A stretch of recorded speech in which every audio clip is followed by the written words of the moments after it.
Good morning.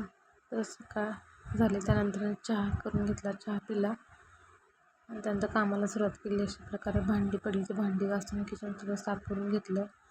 त्यानंतर काढा बनवला.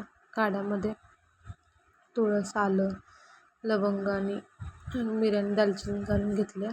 चांगलं उकळू दिलं आणि काढा करून घेतला. कारण थोडं सर्दी आणि खोकला येत होता, त्याच्यामुळे काढा पिला आणि जरा बरं वाटलं. त्यानंतर ते दुपारचं जेवण करून घेतलं आणि तुळसचे झाड पूर्ण वाळून गेलं होतं, सुकलं होतं. त्यानंतर ते काढून त्याची माती सगळी मोकळी करून घेतली आणि त्याच्यामध्ये कोकोपीट टाकून ते सुकत ठेवली. त्यानंतर इव्हिनिंगचा चहा ठेवला आणि इथं बाबूला तयार केलं आणि चहा घेतला. त्यानंतर संध्याकाळी पप्पाचा बड्डे होता. बड्डेच्या वेळेस तो जागा होता. त्यानंतर मस्त केक कट करायला पुढे त्याला यायचं होतं.